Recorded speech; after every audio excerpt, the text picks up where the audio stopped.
Well, Ed, thanks so much for joining me on the podcast today. Arlena, it's my pleasure to be here. Thanks for having me. So, we're going to talk a little bit about prison reform, maybe some solutions, like if you've ever had legal issues, maybe some things that you can do for employment and how to deal with family and all that stuff. How does that sound? Sounds great. I know you're an expert. I do want to talk about your book too. It's called My Addiction in Recovery. So, we'll talk a little bit about that as well. What's it about? It's maybe not the most creative title, but it tells the story, and it's a means of not only telling my story, but doing so in a way that advocates for others who are walking similar pathways as I. The same way so many remarkable women and men helped me by sharing their stories. That's what I'm trying to do. Just pass it along. That's a beautiful thing. Thank you so much for doing that. It's desperately needed. I feel like people, when they share their story, it helps others to not feel as alone, or maybe help resolve some of that shame and stigma around addiction. It's just, don't you find that it's kind of fascinating that in this day and age, there's still so much stigma around addiction? Absolutely, and it's so important what you say, Arlena. To me, the goal in recovery, at least for me, the way I was taught, is not to stay sober. The goal is not to quit drinking. It's not to quit drugs. It's not to leave our addictive behavior behind us. That is one critical, key, important step along our pathway. Our goal is to lead our best lives. That's our Mm, goal in recovery, whether it's in the form of spirituality or service or self improvement or some combination of the three or some other means of living our best life. That is our goal in recovery, is to live our best life. The way we accomplish that, one way we accomplish that, is by hearing the stories of others. It's so important what you say. Every story we hear gives us a little piece to our own puzzle.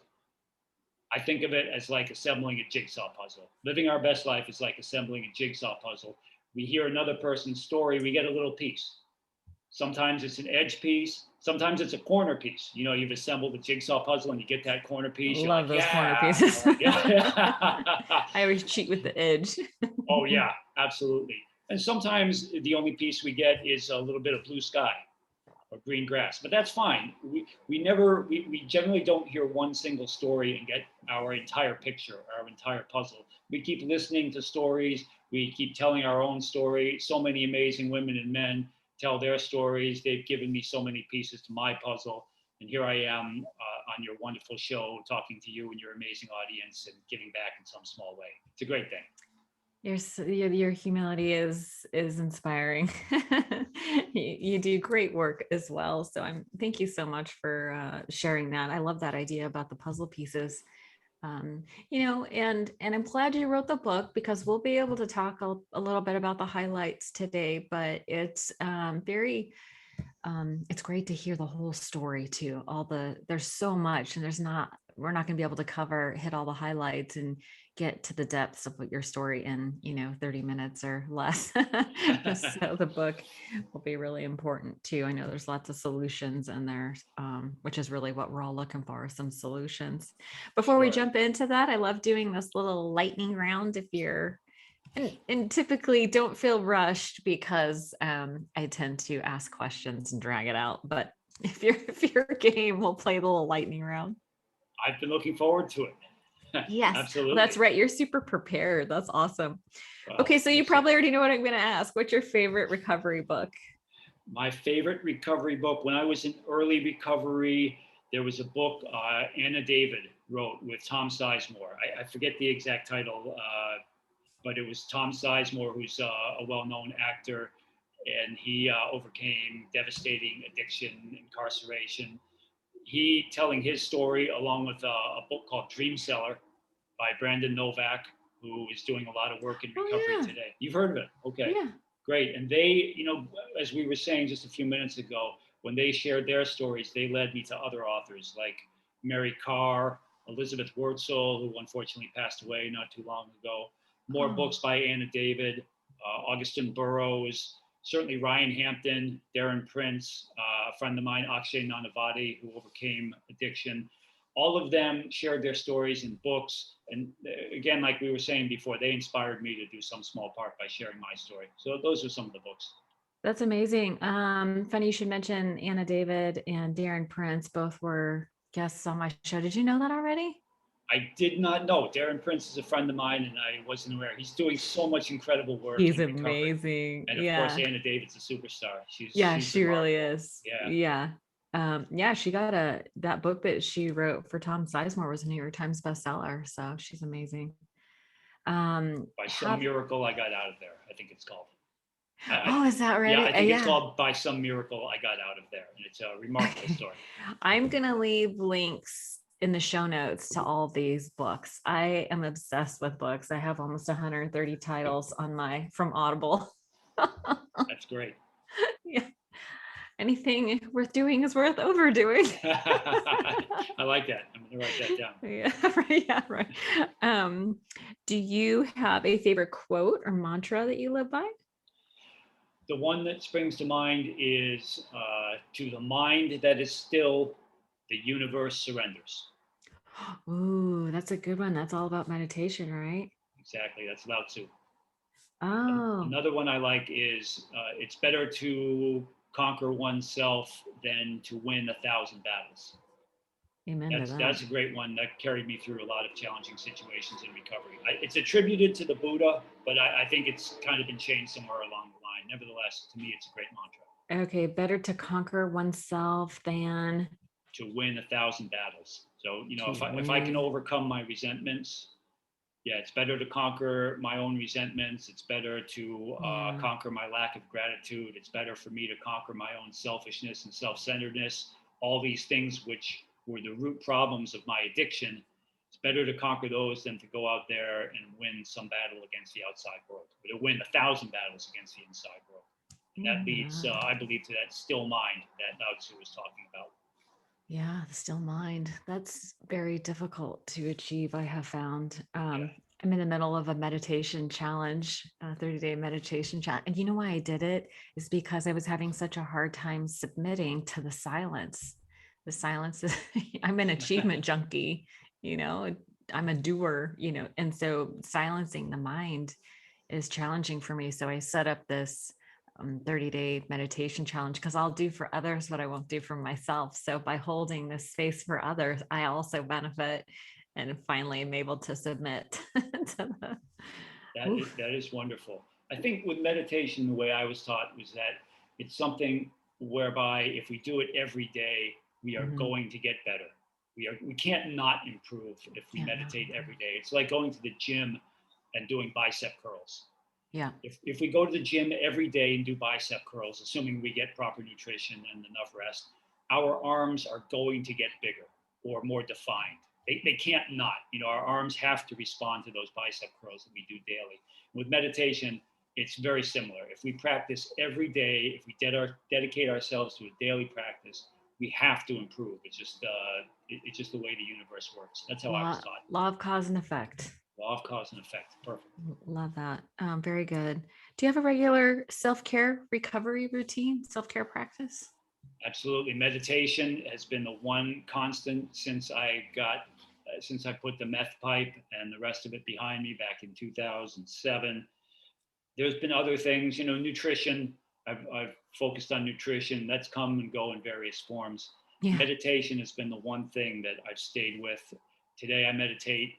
These days I meditate an hour every day, half hour in the morning and a half hour in the evening. Oh, and you split it up. I like that. I split it up in the morning. The half hour round in the morning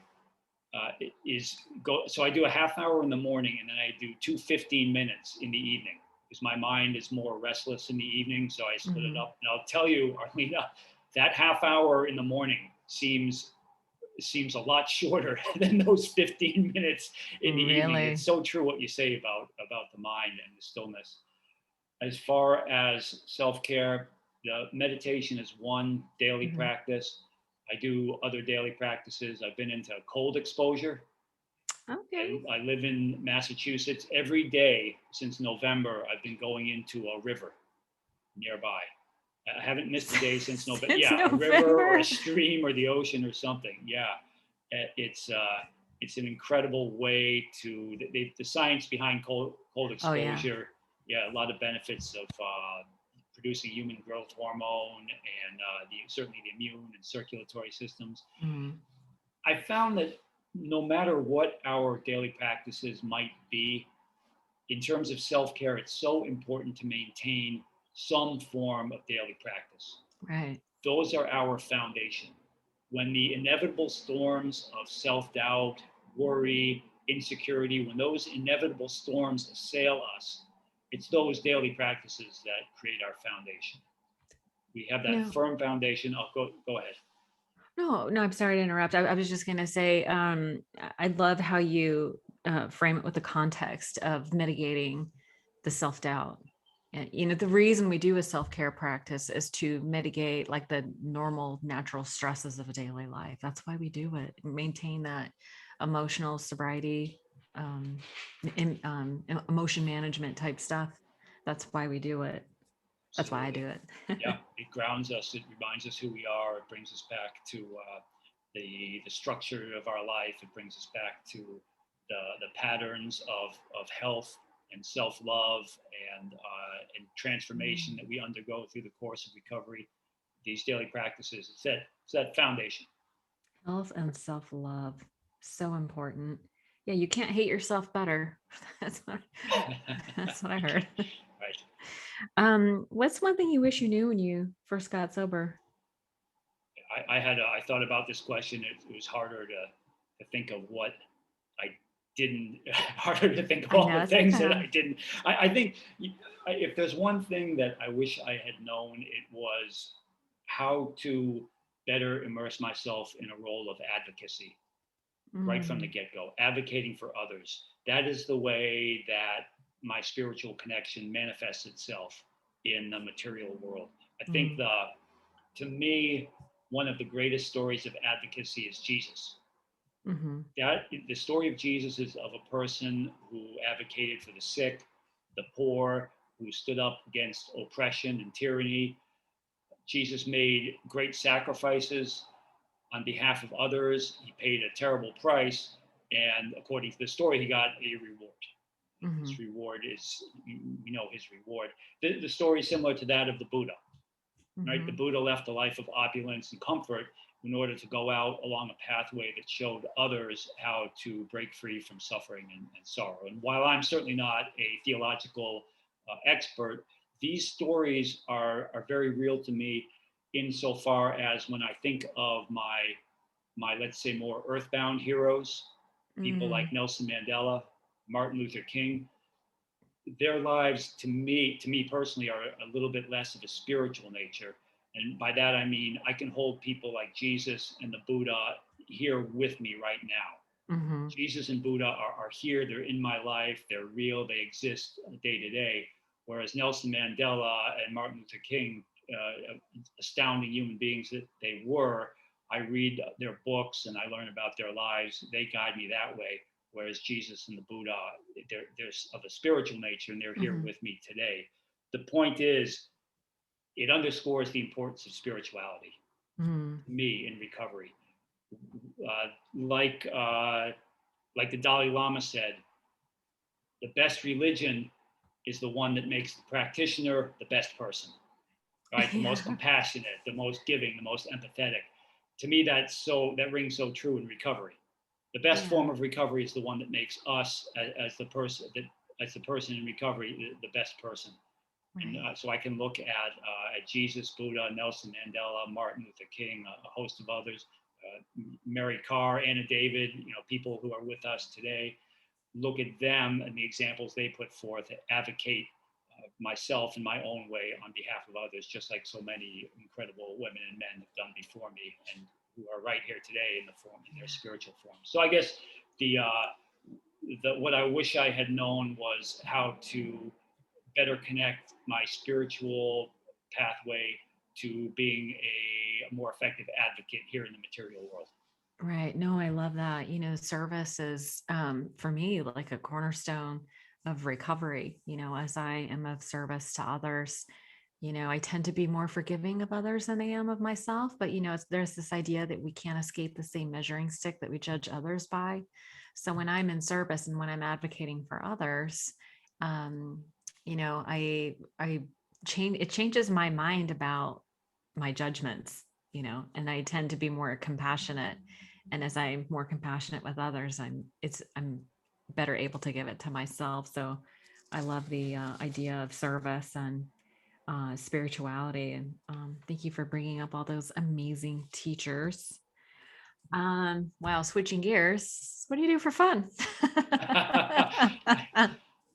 For fun, for advocacy through self-expression. Through creative self-expression, I'm learning how to better and better advocate for others. How that looks is I get up every day before dawn. Most days I'm up 4 o'clock in the morning, 4:30 in the morning, doing my meditation, strong cup of green tea, and then I move on to an even stronger cup of coffee. I'm an author. Yeah. I'll write my story. I'll write articles. I'll write in ways that tell my story, and also advocate, like we were saying before, advocate for others to tell their stories as well. It's a very creative process. It's a fun process. It's fun. It's something I really enjoy. My dream, since I've been a little kid, was to be an author. It was always my dream. It got derailed by my drug addiction. To be able to express myself creatively, also advocating for others while living out my dream it's a fun, beautiful thing. I think I love that. and the other thing too, I recently moved from the majestic, fantastic city of San Francisco to a beautiful, remarkable small town here in Massachusetts. So communing with nature. There are bunny rabbits and bald eagles and chipmunks and fish and all kinds of. Never mind the verdant green of the foliage we have out here. And of course, the people, the people where I live are incredible. They're amazing people too. For fun, the communing with nature is I'm really finding getting back to my roots, having grown up here as a kid. That's a lot of fun. What's interesting is almost everybody that I talk to when I ask about fun, people talk about being in nature. Really? Almost everyone I talk to. First, it's like, fun. What is this fun thing you speak of? But it's always nature. It's amazing. Yeah, I love that. And it was so interesting to hear you talk about, your writing is being fun, but it was derailed. Have you heard of Ryan Holiday? He wrote a book called The Obstacle is the Way. Yes, I've read that, and I've read at least one other of his books. He has Ego is the Enemy. Yeah. Great. He's a really good author, but it reminded me when you talked about how your writing was derailed. It almost like the obstacle is the way. Like I always thought that, my life was over when I realized that I had addiction issues and that I wasn't going to be able to have fun anymore. So I thought, but it turned out that, addiction was like the best worst thing that ever happened to me. It gave my life purpose and meaning. Right. And it's almost, that's kind of what came up for me when you're talking about how your writing was derailed, but because look at you now, the whole experience that you had has defined, I don't know if it's defined your writing. I don't know if that's a fair statement, but certainly this book has been all about that experience, which is going to help so many people. It has. Have you heard the story of the butterfly and the hiker? The person is hiking through the woods. Are you familiar with this story? It's a great story. What is it? A person's hiking through the woods and comes upon a butterfly escaping from its cocoon. And the butterfly is struggling and fighting to free itself from its cocoon. The hiker takes out a knife and starts to cut the cocoon, thinking that will help the butterfly. The hiker has the best intentions, yet what the hiker is doing is actually harming that creature, because it's the struggle to free itself from the cocoon that gives the butterfly's beautiful wings their strength. The analogy is that we, as people in recovery, are very much like that butterfly. We struggled, we suffered, we put ourselves and others through terrible trials and challenges. Yet today in recovery, we each day get more and more like that butterfly, spreading her beautiful wings, flying, living our lives. And when we were caterpillars, so to speak, life seemed pretty good. We were munching on grass and we were crawling around and the sun was shining. Life seemed pretty good as a caterpillar. And we were forced to go through that struggle, that incredible challenge of escaping the cocoon. And wow, look at what life is now. I would never want to go back to being a caterpillar now that I'm a butterfly. Yeah, I like that analogy for recovery. I like it too. I don't know if you can see behind me, those of you watching the, I have a butterfly behind me. Yeah, I love the idea of transformation. I love the idea of going into the cocoon and searching within and the transformation that happens within. And then, of course, the struggle to break free is very symbolic. Thank you for sharing that story. Of course. Well, listen, I'm sorry, go ahead. Oh, I was just going to say, addiction, as we know, addiction has a purpose. Yeah. Usually, or at least I've found for me and probably for many others, addiction has a purpose. Our goal in recovery is to uncover that purpose. And that's, that then we get that freedom, that living that best life. Uncover the purpose. It pushes us, in my case, addiction pushed me on pathways I otherwise would never have undertaken. Right. I never would have been a person concerned with spirituality. I never would have pursued a path of advocacy on behalf of others were I not have been addicted to drugs. So Right. that purpose, addiction's purpose for me was to push myself along that spiritual pathway. For every person in recovery, she or he probably has a different purpose behind the addiction. If we can uncover that purpose, if we can transform it to our advantage and hopefully the benefit of others, then we make meaning and we give meaning to something that otherwise seems meaningless and chaotic, which is the addiction that we went through. Yeah, that pain and suffering. I love that idea that we can use, our past to help others. How about we spend a few minutes talking a little bit about, how you got here? I'm always curious about people's family of origin because I feel like our childhood will set the stage for for everything. How we see ourselves, what we, how our value, what we think we're capable of, what we're worth. So I would love to hear a little bit about your recovery journey, like where it started and how we got here. Of course. Well, I usually start by saying I went from being arrested by the FBI to being recognized with a community service award by the FBI director. So Wow. yeah, it speaks to the blessings that we can bring to ourselves in recovery and that we can pass along to others. To get back to your question, I grew up in idyllic small town Massachusetts, surrounded by wonderful people. My parents were both college professors. They're retired now. Among the other blessings they gave to me, the most important one was they instilled in me a love of reading from a very early age. I mean, Arlena, to picture my home without books is like to picture my childhood home without a roof or floorboards. Books were such an important part of my life. I loved the feeling of escape into fantasy worlds. I would come home from the library, almost a caricature of a little kid with a stack of books almost too high to see over. I just love those books. What kind of happened was, along with my love of reading, I was also very sensitive as a kid. I would cry easily in school when the teachers yelled or the school bus driver would pull over to the side of the road when the kids got too rowdy. I was uncoordinated, couldn't compete in sports or in gym class. Arlena, where I went to junior high and high school, reading, crying, and being uncoordinated, not exactly a campaign platform upon which one might run for class president, right? Although some of the first feelings of accomplishment and confidence I had came from reading. I remember in my English class, the teacher called me to the front of the room to read aloud a story I had written. I read my story, and afterwards, the same bully who punched me in the stomach out on the playground came up to me in the English class and clapped me on the shoulder in congratulations and told me he liked the story. Reading was one of the first ways I felt a sense of accomplishment.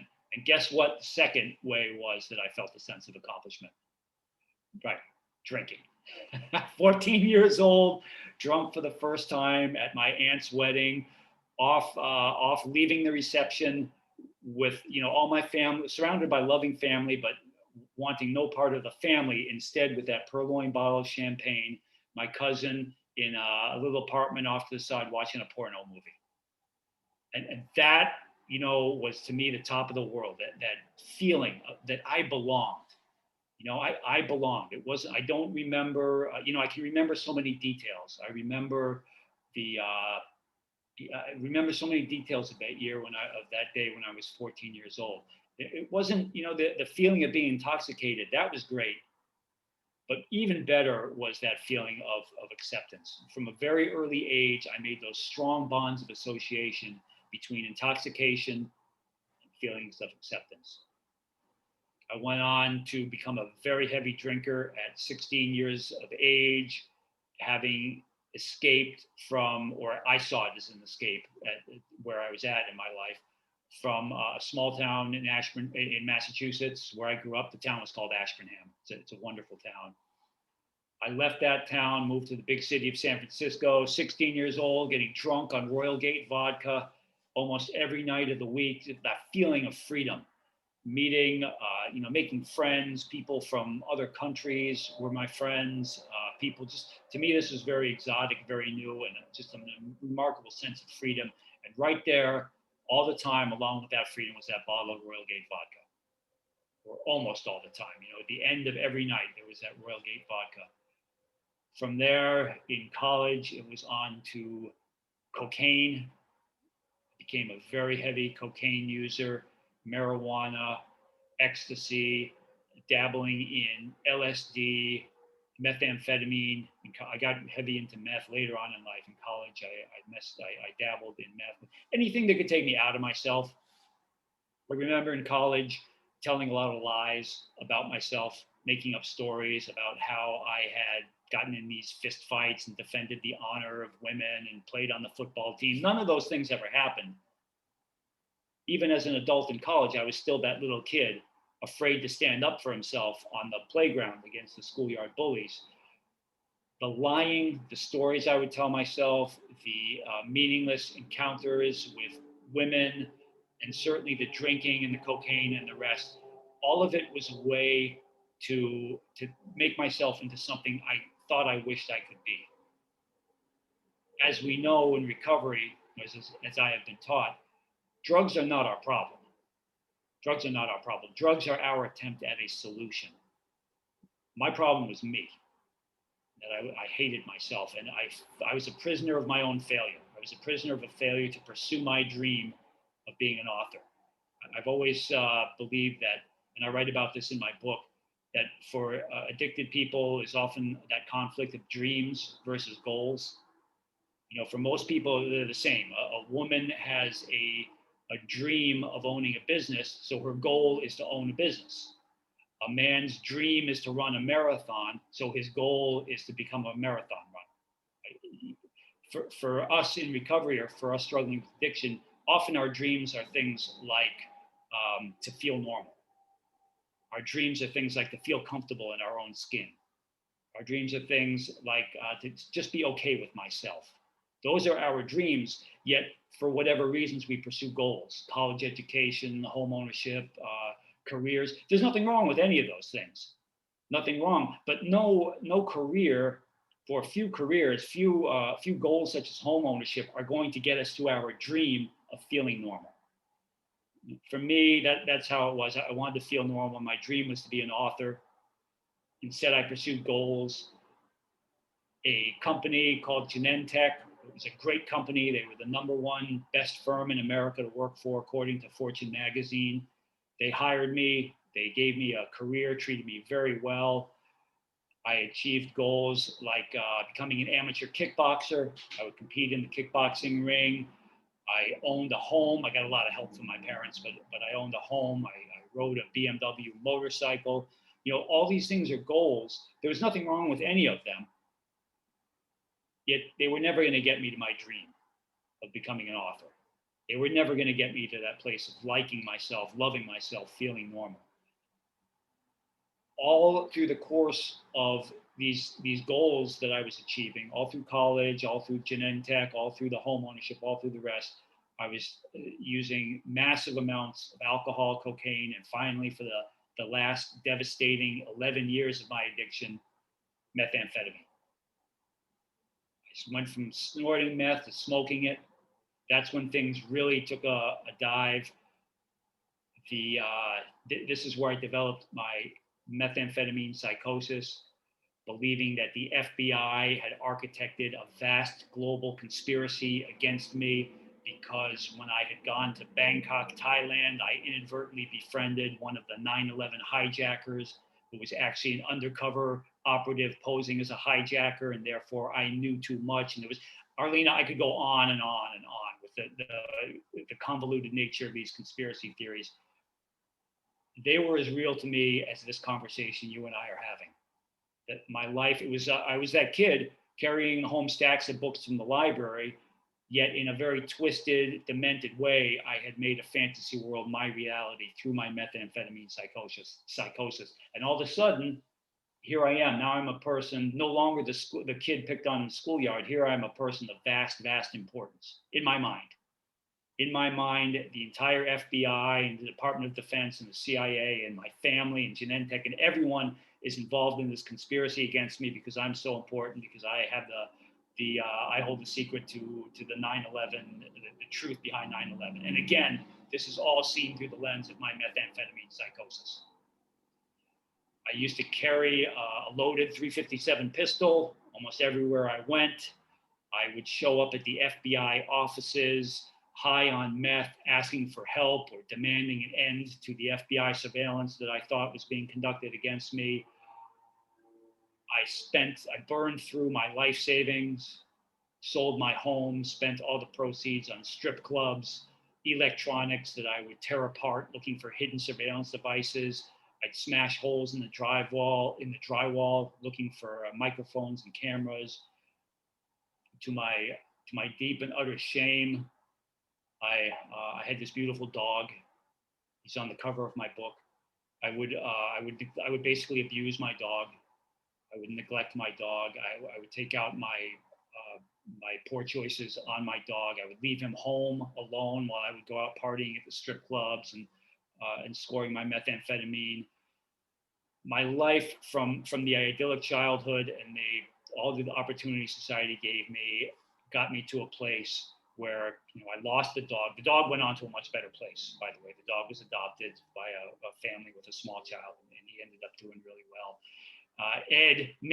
Ed didn't end up doing so well in the short term. In 2007, after 4 or so years of this methamphetamine psychosis, hearing the disembodied voices that would constantly threaten to kidnap and torture me to death, and they were sent by the FBI, these disembodied voices, I ended up in this little flophouse hotel with a sink in the corner where I would ash my cigarettes, wash my clothes, and urinate. I hadn't showered or brushed my teeth in months. I was nowhere near employable. The sum total of my material possessions was about 6 things. I had this grimy, filthy black baseball jacket, these filthy trousers, Converse shoes held together with duct tape. Then I owned a tuxedo. As ridiculous as it sounds, because I worked at the strip clubs, and the strip clubs treated me well as an employee, but they fired me for the strip clubs treated me well, and I made them pay for it. If you know what I mean, showing up high, stealing from them. But I wore the tuxedo around town. One night in October 2007, I found myself in a fancy downtown hotel. I'd left my flophouse hotel and gone to a downtown fancy hotel, waiting for people to leave an unfinished drink at the bar so I could pick up that drink and knock it back myself.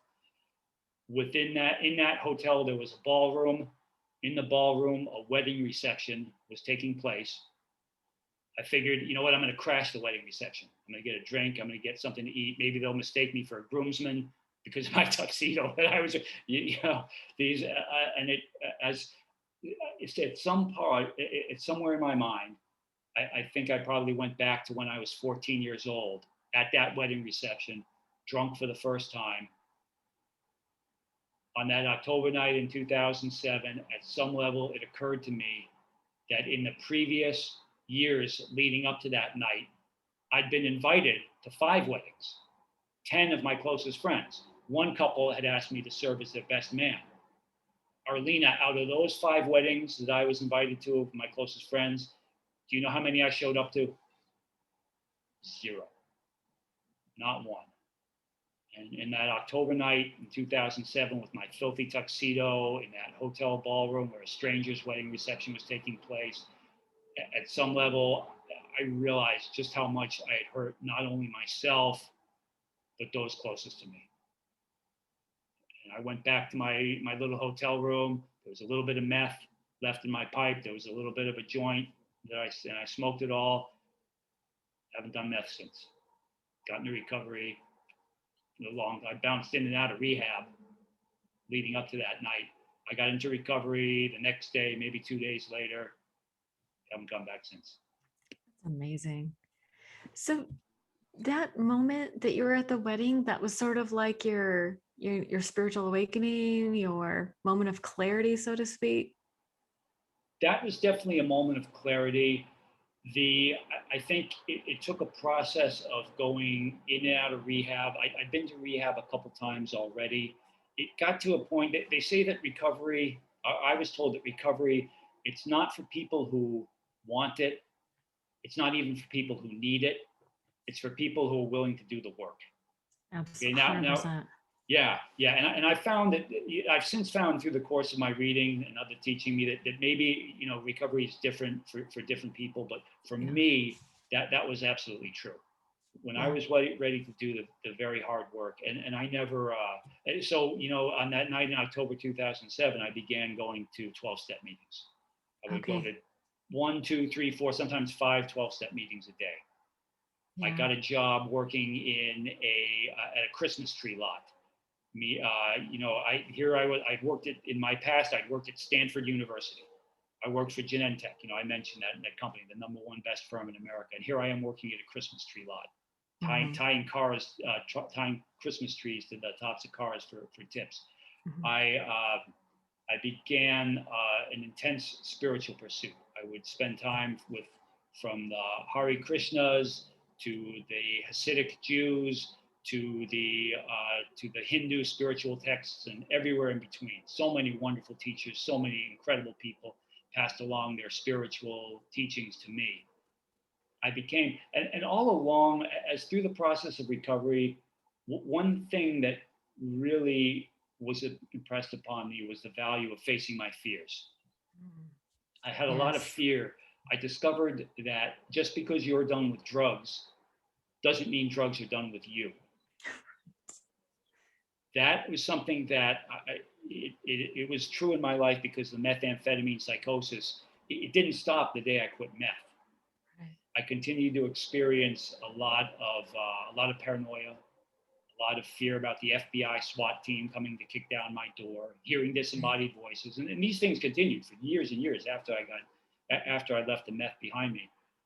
Fortunately incredible people of a spiritual nature, people, and many of them I write about in my book.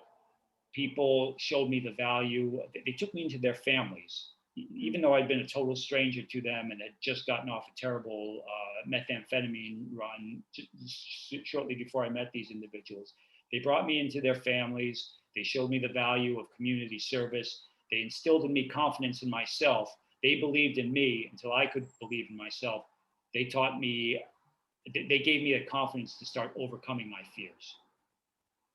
A couple of things I did was I joined a Toastmasters organization, which, Mhm. if you don't know, it's I was a public member. speaking. Oh, cool. Okay, great. Well, that's one reason you're so well spoken because you've done Toastmasters. They Sure. And when I went to Toastmasters, I found that I could take the my forms of self-expression that I put forth in 12-step meetings, and I could temper them and tailor them so as to make them of value to people outside of recovery, Right. being the Toastmasters community.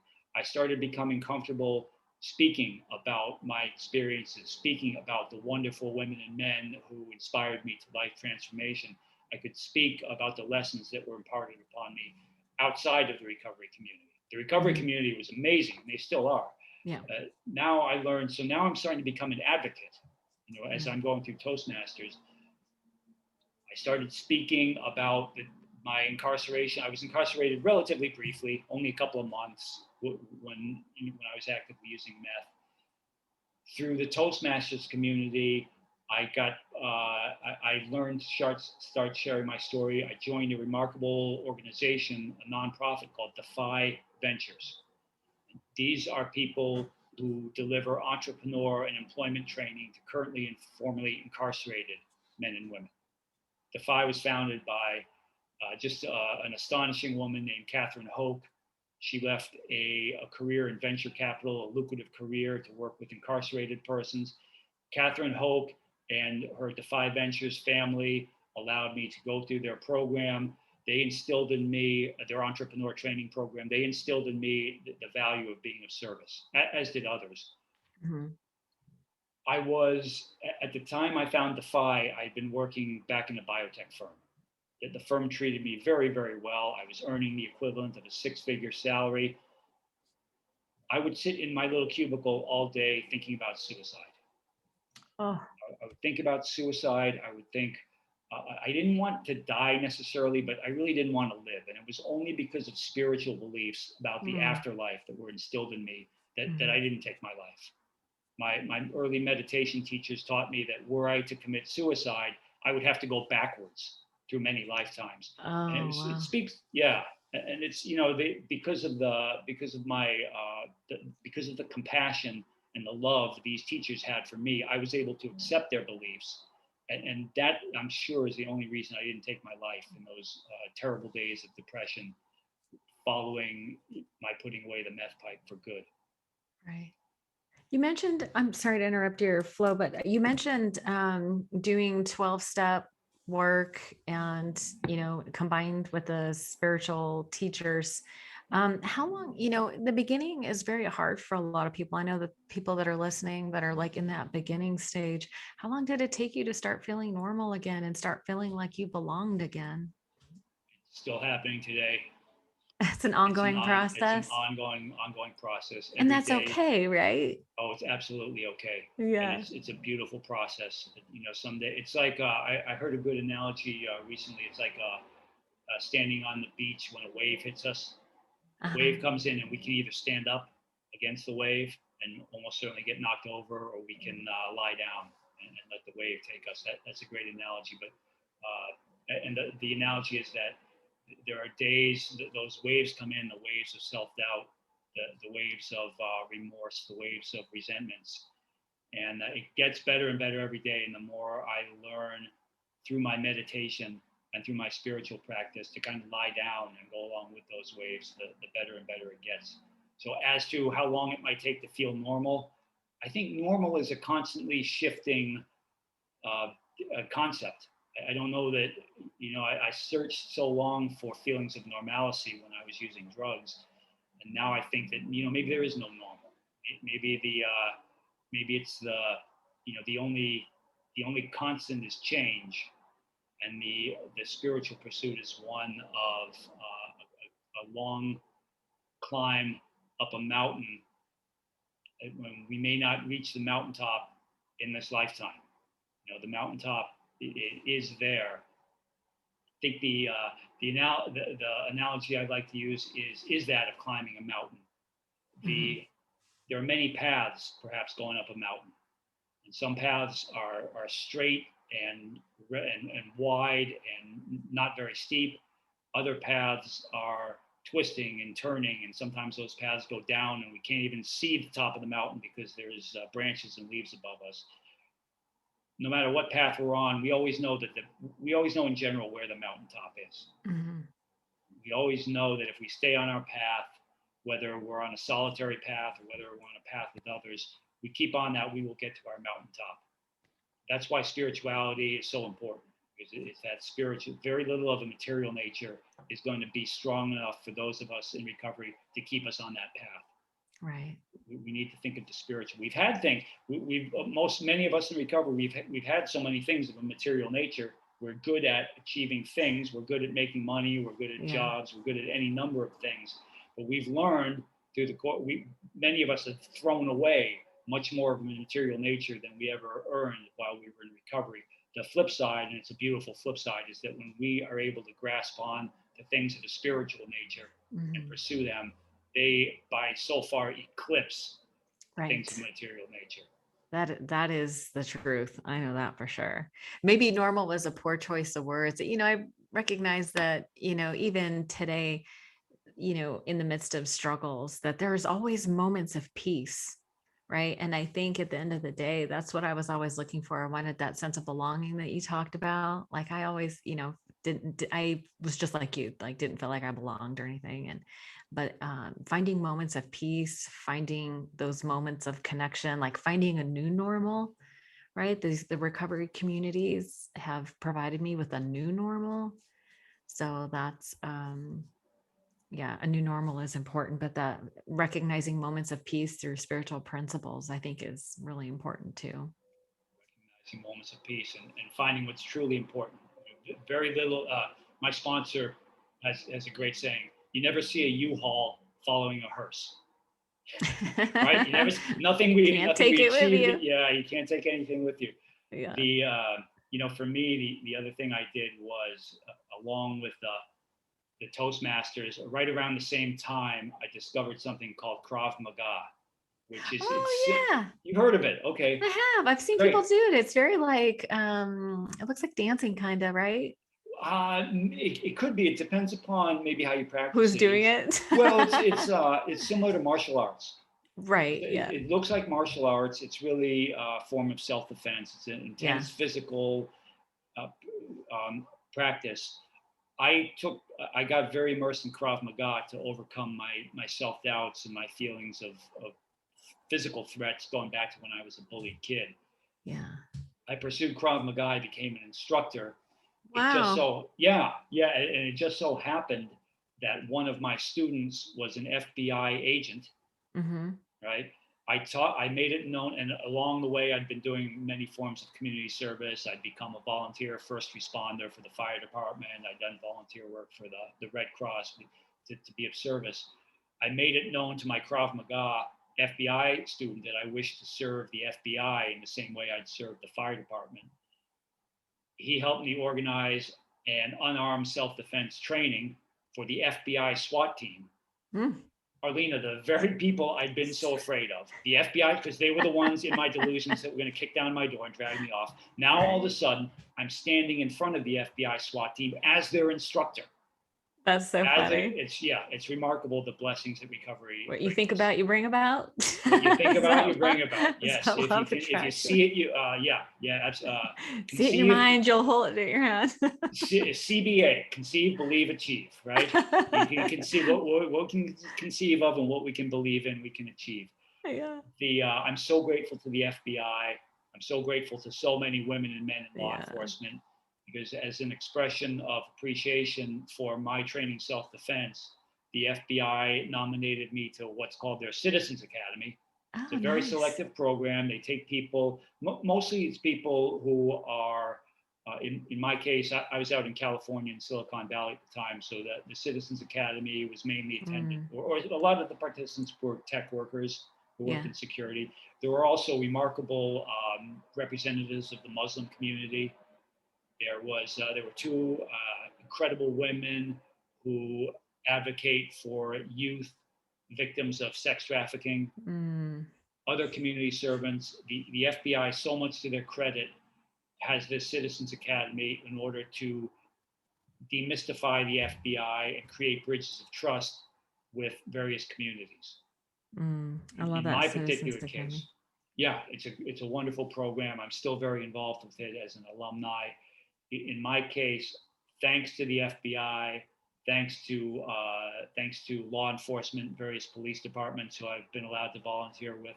Certainly, thanks to our sisters and brothers who are or were incarcerated and are transforming their lives and who allowed me into their lives. Mm, Certainly, thanks to our sisters and brothers overcoming histories of incarceration who took time to share their stories with me. I'm able to build bridges of trust between entities like the FBI and communities affected by incarceration and addiction. I it's have so so much farther to important. go. It is. It is. Yeah, it's so important. My father, after he retired, taught ESL at Elmwood. You might be familiar with Elmwood since you're I've from the heard of Bay them. Area. Yeah. Yeah, the Bay Area.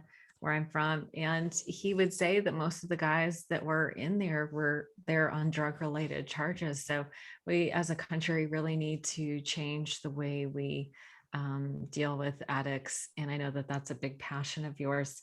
Where can people find out more about you and the work you're doing in case they need help or have questions for you or want to work with you? How do people get a hold of you? Go to my website. Thank you for asking. I'm here to help. Uh-huh. You can reach out to me at www.e. I'm sorry, www.author.ed Kressy. I can spell that. It's Author Ed. How do author, you spell your last name? Kressy. And you can I get my cheated. I knew that. you can get my book. But And I just sorry to cut you off. no, go I'm ahead. so proud to announce this publicly for the first time here on the ODAT chat. By the time Ooh, people are listening to this, it might be more publicly known. But we've been in the process of donating my book to incarcerated people. We donated 500 copies so far, and Arlena, just this week, I had received approval from the state of California to donate my book to every prison library in California. There's wow. 123 total. I just shipped them out the other day. So soon, the 94,000 incarcerated people in California, or many of them, hopefully most, if not all of them, will have one more resource to access recovery in my book. And we're not stopping there. Our goal is to donate my book to every state prison library in all the states, plus the federal system, with the help of so many incredible women and men who've been with me on my journey and helped and assisted me to transform my life. I think we'll get to that goal. That is a beautiful goal to have. Thank you so much for all your work. Thank you for joining me today on the podcast. I'm going to leave links to all of these things in the show notes. So, everything that you mentioned from the books to the DeFi organization, we'll leave notes in the links in the show notes so that people who need these resources will be able to access them. But gosh, you're doing such great work. I know you've dedicated your life to serving others, and it's so needed. So thank you so much for all the work that you're doing. Thank you for the opportunity to be here. Great. Well, we'll talk again real soon. And thanks so much for joining me. Thank you, Arlena.